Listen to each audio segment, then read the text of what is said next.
Alright, what's going on, guys? And I'm back with another video. We're getting close, guys. We're getting close to the return, the full return of the asylum. Although they haven't left, I'm the only one that left.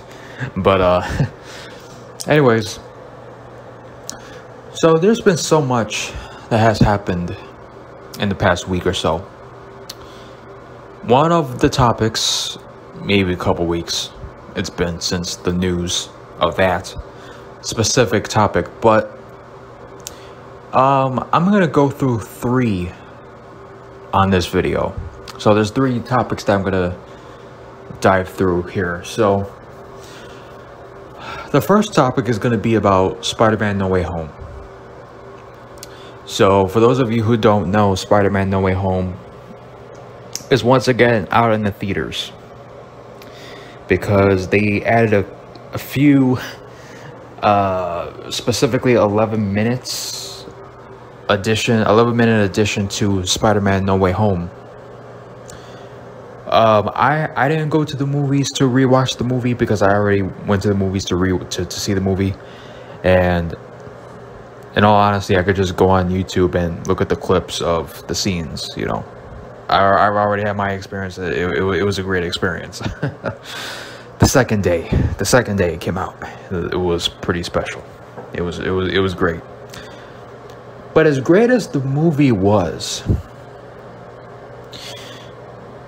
for them to put the movie back in the theaters for additional parts of the movie, I've seen a few clips, and I've seen a few people talk about it. And let me just say that I am disappointed. I'm disappointed because what they did was add a couple of scenes, right? With I believe Tom Holland and his brother, you know, where he's hanging upside down. They had a post-credit scene with the reporter, right? Which made no sense, but at the end, it made absolutely no sense. I mean, everybody's minds is already in a different place. I mean, everybody's memory is fucking lost. You know, it's ridiculous. There was some additional convo with the 3 Spideys, right? Where they pretty much added a few more, a few more minutes of the scene where they're all together and they're, Toby and Andrew are reminiscing on the past enemies that they fought, and them talking about them strategizing how they're gonna take care of the Sinister Six, which ended up being the Sinister Five. Which honestly, it was more of a Fatal 4. I will say that. It was a Fatal 4 because they fixed Doc Ock. But anyways. But outside of that, honestly, there's nothing really to discuss. Because they focused more on the reveal of Peter being Spider-Man than the interactions with, also the another additional scene with the interrogation too. With the 3 Spideys, it wasn't much, and there was no additional scenes with the villains either. So I'm disappointed over the fact that these people decided to put the movie back in theaters to add a few more minutes, which were not really, interesting fucking scenes in the movie.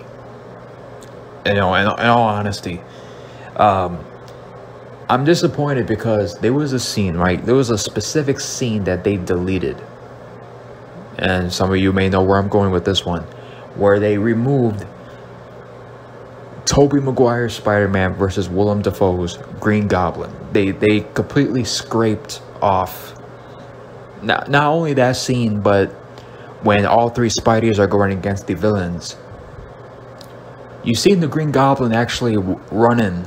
You know what I'm saying? Like he's running through. And I'm disappointed in the fact that they decided not to add that in there, because like that's honestly, when it pertains to Toby and Willem Dafoe, there should have been more screen time with both of them interactions. You know, outside of when Willem stabbed Toby. You know, I mean, I was happy with the fact that they had Toby Spider-Man and Alfred Molina's Doc Ock, you know, have their interaction. That I liked. But I was disappointed in the fact that they didn't add in the Spider-Man versus Green Goblin part. Also, there was another Green Goblin fight that was supposed to happen with, it was like a triple threat, you know. Spider-Man versus Doc Ock versus Green Goblin. Which I understand why they did it, because, you know, to add more of what's, you know, with the Spider-Man, with the apartment scene between Spider-Man and the Green Goblin, where they have their very first fight, you know, and Tom doesn't know what to expect from the Green Goblin. Like he doesn't expect, he's never messed with a villain like, you know, that's menacing and no, you know, non-remorseful as the Green Goblin, which I loved. Probably my second favorite part of the movie, when when Goblin was kicking Tom's ass. That was great. Outside of that, you know, for those of you who were thinking of going back, which I don't think any of you were wanting to go back to the movies to rewatch Spider-Man No Way Home, when majority of the film you've already seen. Like they added a couple of minutes of it in the movie. But what they added were parts that I didn't really care much for, you know.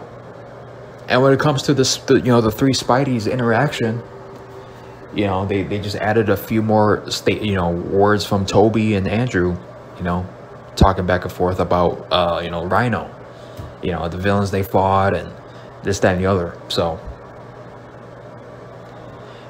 that's disappointing, you know. That's disappointing that, you know, as great. I mean, I still enjoyed the movie, you know, when I first saw it. I loved it.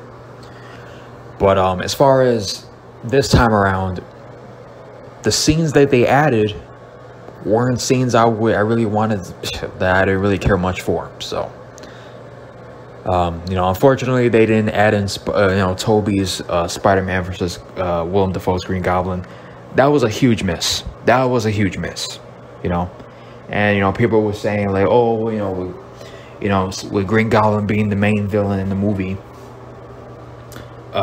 you know, and the fact that he killed Aunt May, you know, it was about Tom getting his revenge. That's fine, but the fact that, you know, they, like, with Toby and Willem, there was not much there. There wasn't much interaction between. I mean, honestly, there was more interaction with Doc Ock and the Goblin. You know, them fighting for that. You know, for a few seconds. You know, to protect Doctor Strange, but no, like there was barely anything between Toby and Goblin. You know. But as far as, you know, the movie in and of itself, I enjoyed. You know, there were some spots where I'm like, man, I wish we could have seen this, we could have seen that, but I enjoyed it. Now, let's get to a story that some of you may not know about. So, former legend, well, not former legend, you know, actual legend in the wrestling business, spoke out about the Ultimate Warrior, basically saying that he does not agree with Ultimate Warrior being in the Hall of Fame. And that wrestler is none other than the Nature Boy, Ric Flair. So here's what Ric Flair had to say about the Ultimate Warrior not deserving to be in the Hall of Fame. I mean, here's the deal. You hold up the company, then you sue them, which you did, and then you end up in the Hall of Fame. Well, for one, Rick, Ultimate Warrior is not the only wrestler to ever sue Vince, for one. And two, I don't get, like, how is that even a factor when it comes to him deserving to be in the Hall of Fame? Especially when they both made amends. You know, Ultimate Warrior made amends with the company. He ended up being in the Hall of Fame. You know, he went to WrestleMania, and then, you know, he showed up on Raw, and then, you know, did his Ultimate Warrior speech. So I don't get how, like, that's even a factor. You know, when they made amends. So I don't see what the point with that one. There's a lot of people in the Hall of Fame that are there for, I can't figure out any rhyme or reason why they would be, other than political stuff. It's gone area politically, and they're always wanting to heal damaged situations, which I admire them for. Oh yeah, you should admire them, Rick, because you're one of the reasons why.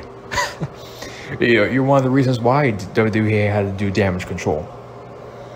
You know what I'm saying? But both you and Hogan, you know, you both want to, you guys wanted to criticize Ultimate Warrior over the years, which, I mean, Warrior was no saint.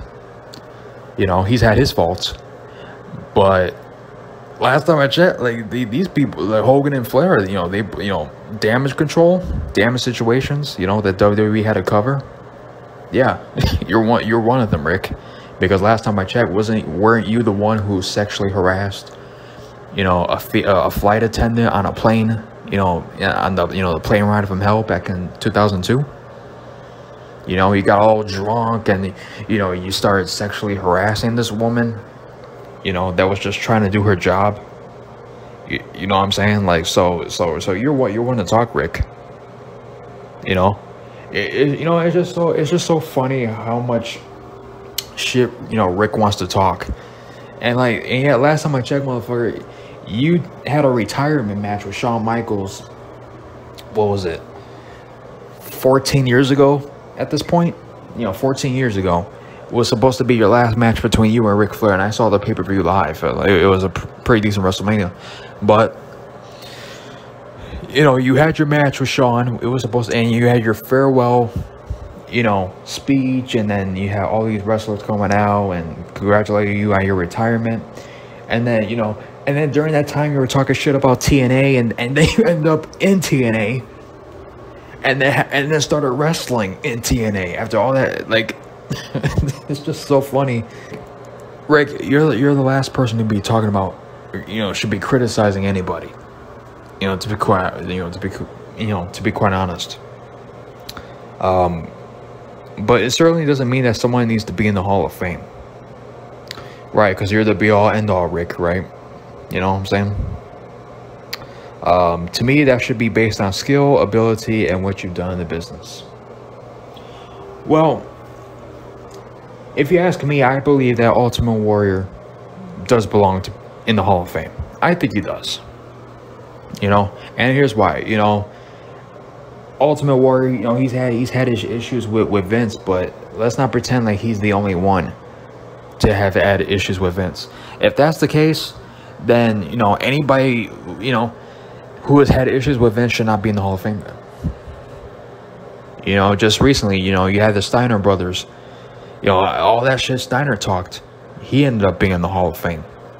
You know what I'm saying? So, but when it comes to the Warrior, I do believe that he does belong in the Hall of Fame.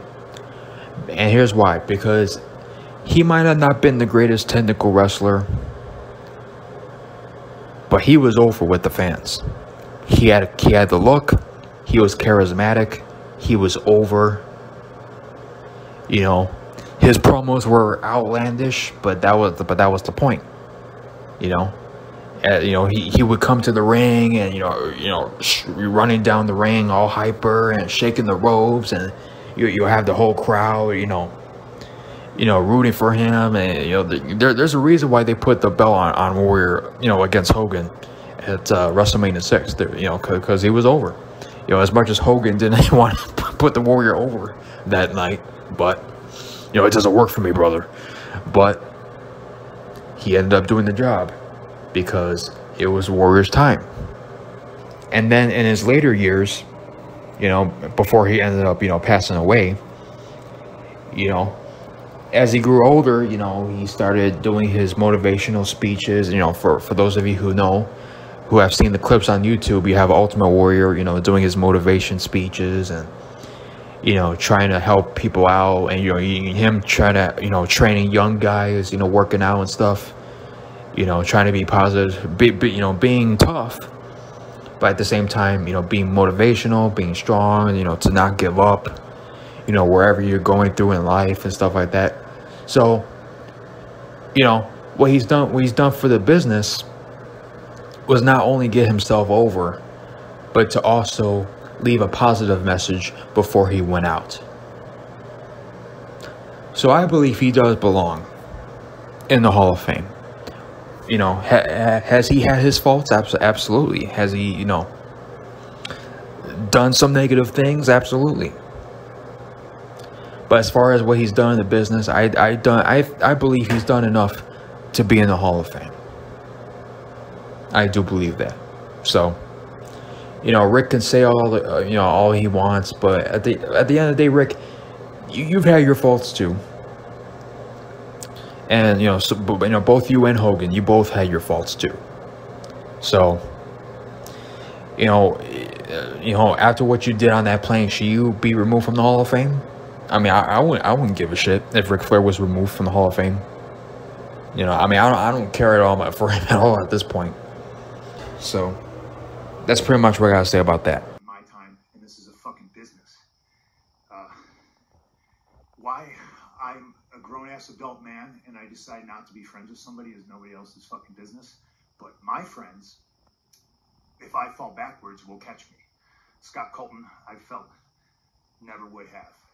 My problem was I wanted to bring a guy with me to the top that did not want to see me at the top. Okay? You call it jealousy, you call it envy, whatever the fuck it is. My relationship with Scott Colton ended long before I paid all of his bills. I have every receipt. I have every invoice. I have every email.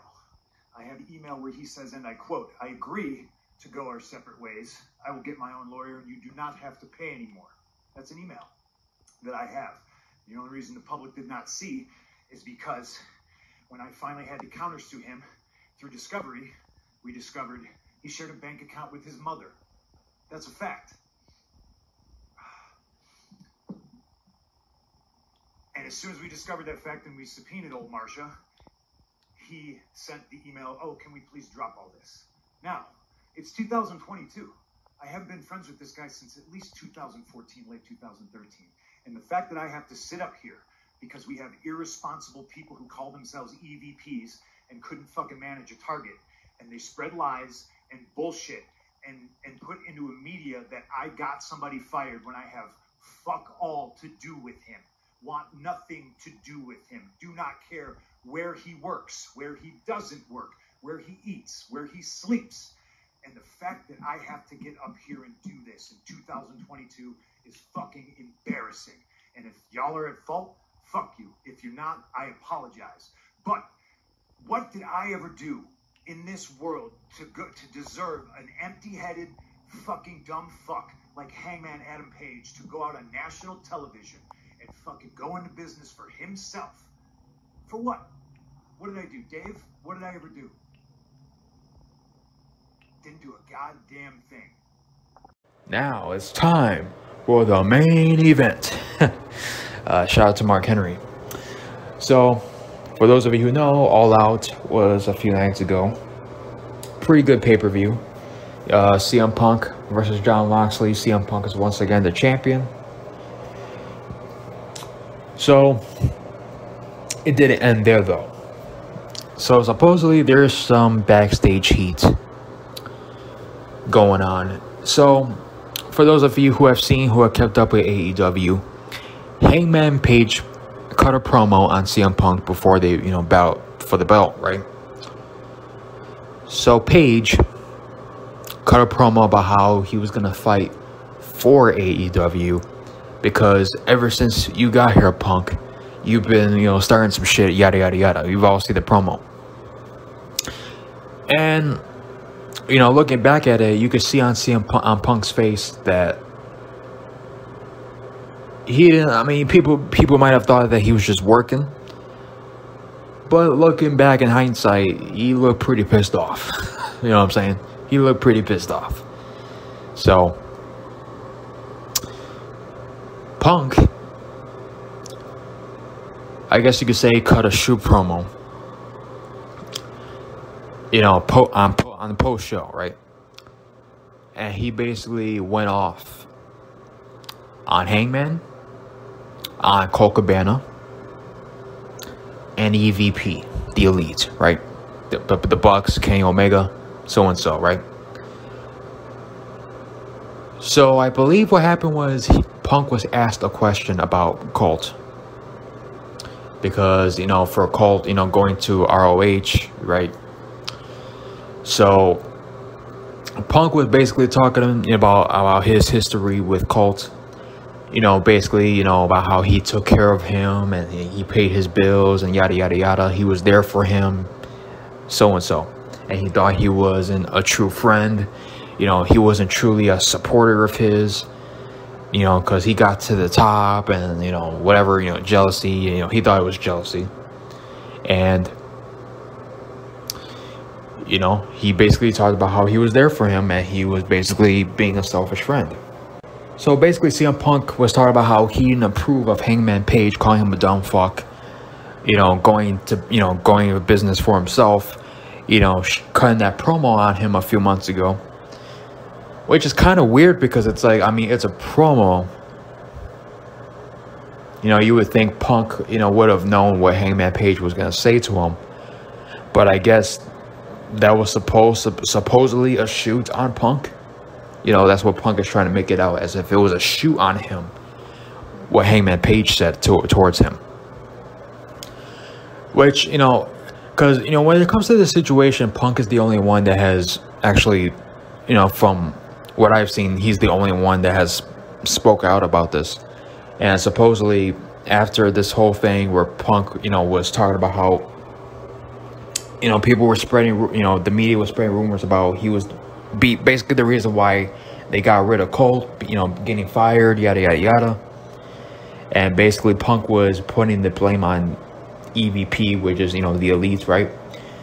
Posting the blame on them for not doing their job and pretty much blaming them, putting out lies about him being the reason why Colt is gone, yada, yada, yada, right? So basically Punk is putting the blame on them. And supposedly the Bucks and Punk ended up having an altercation with Punk punching one of the Bucks in the face, right? He threw the first punch. So, yeah, a lot of craziness. A lot of craziness going on, you know, between the Elite and Page and CM Punk, right? You know, there's been so many people, you know, that have criticized Punk. And there's been many people that have criticized or that have been supportive of Punk against these guys. When it comes to me, though, I don't want to speculate just yet because, you know, the Elites and Hangman Page, like, they haven't talked about it yet. And supposedly what's happening is there's legal issues going on between all parties involved. So Punk has spoke out his frustrations on the Elite, on Page, on Colt Cabana. He's spoken his piece on it.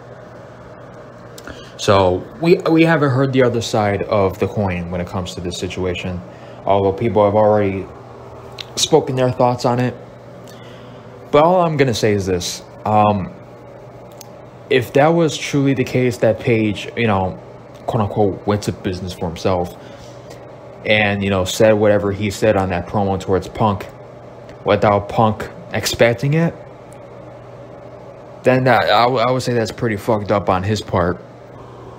And if the Elites, if they're responsible for, you know, all the rumors being spread about Punk and Colt Cabana, then that's pretty fucked up on their parts.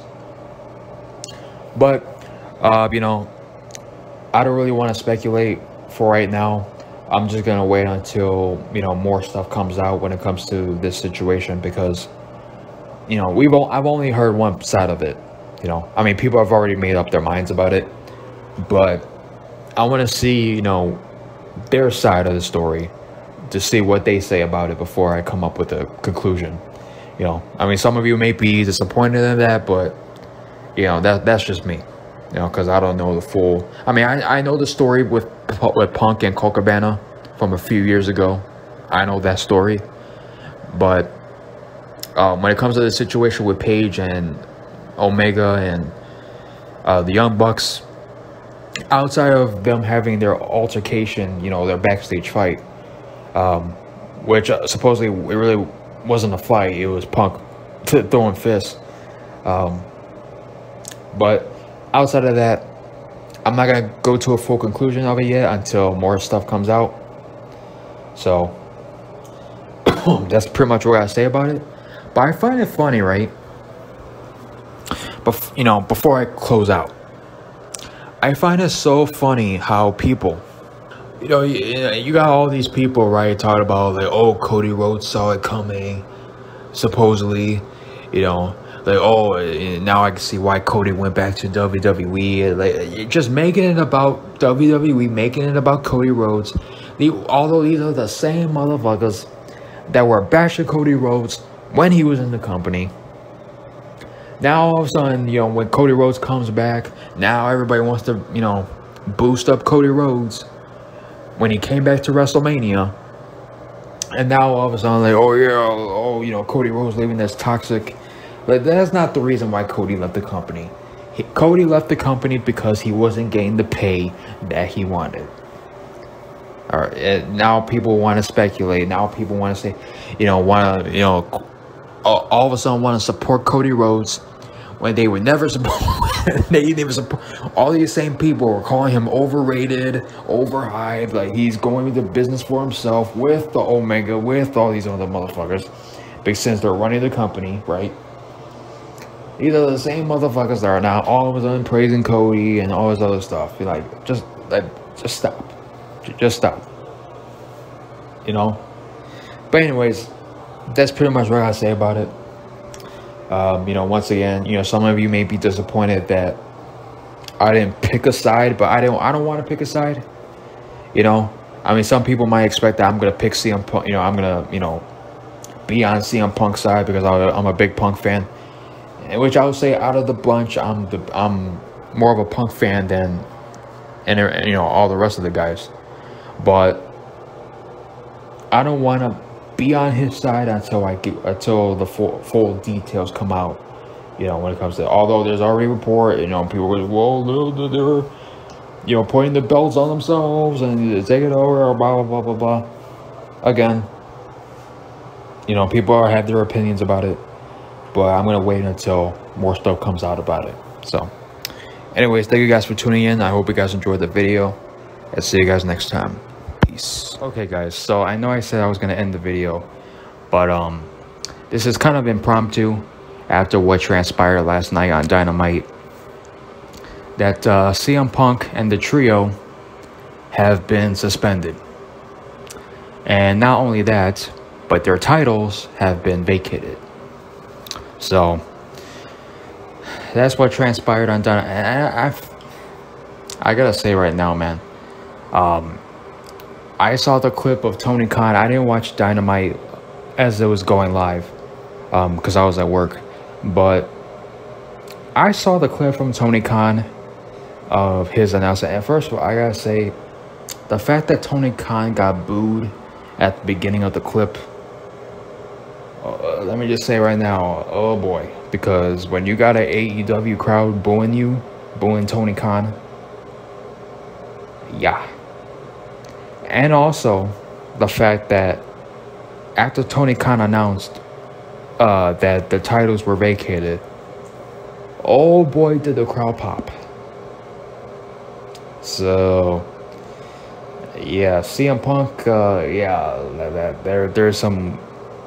there's some serious shit right there. When you got a crowd turning on you after what you did, and at the Scrum.